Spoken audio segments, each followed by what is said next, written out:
got the back of the cab all welded up and pretty much finished off. I got that piece all patched in, and then all across the back of the cab, I got this stuff welded up solid, so that when that gets ground down, I'll just wipe it with a little bit of filler on that seam, and then, you know, when it gets sanded, you'll never know it was even there. Floors are all finished welded. I gotta grind those. I pulled some brackets and stuff out of the bottom of the dash and welded some stuff up there. These holes here, welded those up, ground this stuff down, and then completely finished the firewall. All the holes are all welded up. There's a bunch of holes like down here for different brackets and stuff. Those are all welded and whatever. And then that's ready to be mudded, filled, whatever, primed 1,000 times. And then like all the small patches are all done too, so. And this side of the body's pretty much done. So I gotta do that patch over there. I'm not doing the floors because, like I said, I wanna get this thing set on the frame first before I start cutting the floor out so it doesn't move the body around. And we'll go from there. So I think what I'll do is I'll keep this video short and I'll end it here. And then when I get back in here, either in here doing some fabrication on those panels here or in the back, I'll film some more, or it'll be over in the body shop. We'll see what happens. Thanks for watching. Later. Well, when you're one person, you got to make do with what you got. So I'm pulling this dolly over there now to the body shop.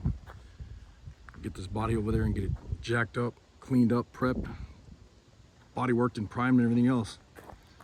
And like I said, I'll do some filming when I do that. Thanks for watching. Good morning. This is the next morning, and here we are. We're in the shop again, and I pulled the unibody frame in here and get ready to cut this thing up. So I got to pull the front axle, transmission, motor, driveline, rear end, leaf springs, all that. Get this thing stripped down to a bare frame. Get this thing sandblasted. Get all this stuff off of here. Put the welding table back where it was, and then got the wall set up with all the metal shaping stuff, machines and tools and whatever.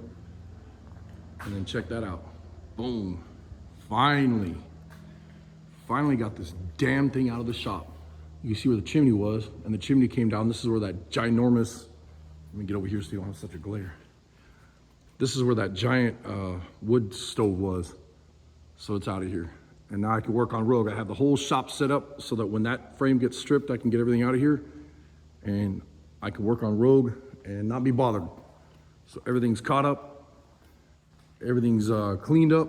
I'm doing the motorcycle gas tank right now. I'm gonna build a stand quick. Just weld some brackets on here so I can bolt it on here so I can prime it and paint it and whatever. And I'll blast this out in like a day.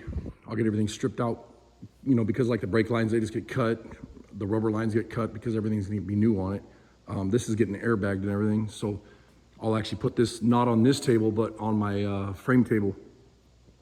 This will be a frame table also, but a high one. And then I have one that's gonna be a little bit lower.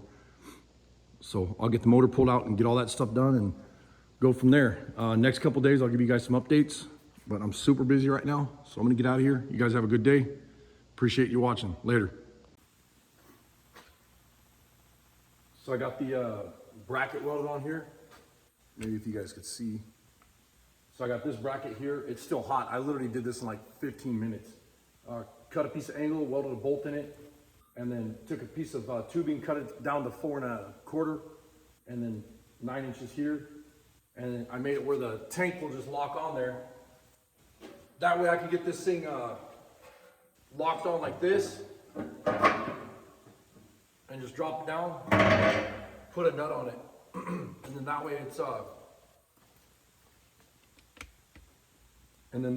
it's right here. Excuse me. So when I'm spraying, it's right in my face. That way I can see everything underneath here, like this, with the spray gun. And it's easy to take on and off to do wet sanding or anything like that, or whatever I need to do to this. And then what I do is when I do these. For the body shop, when I do these stands, I usually keep everything as far as all the parts.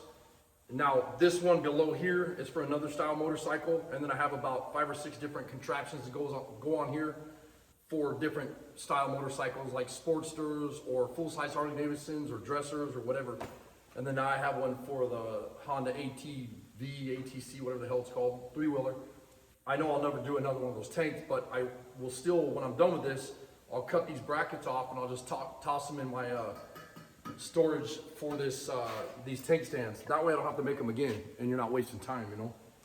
It feels good though to be getting caught up in the shop and getting all this stuff done. So I'm gonna let this cool down. I'm gonna throw it in the truck, take it back over to the body shop, and I'll work on getting this puttied and primered, and then on the bottom, actually also the other thing I need to do is I'm gonna run that sealant inside the tank first. I'm gonna get that taken care of. And like I said in previous videos, if you guys use that tank sealer, put a mask on, use a respirator, don't use a dust mask. Use a respirator and open your whole garage up, or just do it outside. It's better because this stuff is nasty. Like, it makes you so sick. It's got a whole bunch of toluene and chemicals in it that'll make you deathly sick. And I know that from experience from when I was younger. So when you do this stuff inside the gas tanks, make sure you do that, you know, because it's like a porcelain coating or something. I don't remember what they said. But anyways, I'm gonna get over to the body shop and I'll start getting everything set up on this so I can get some high build primer on it and the putty and all that crap. But like I said, I'll get the tank sealer put in it first. I'll do that first thing, and then I'll get this thing ready for primer. And then the next step is shoot the red paint on it, clear coat it, put the stickers on it, and away she goes. Another job out of the shop. That'll be nice. Anyways, thanks for watching.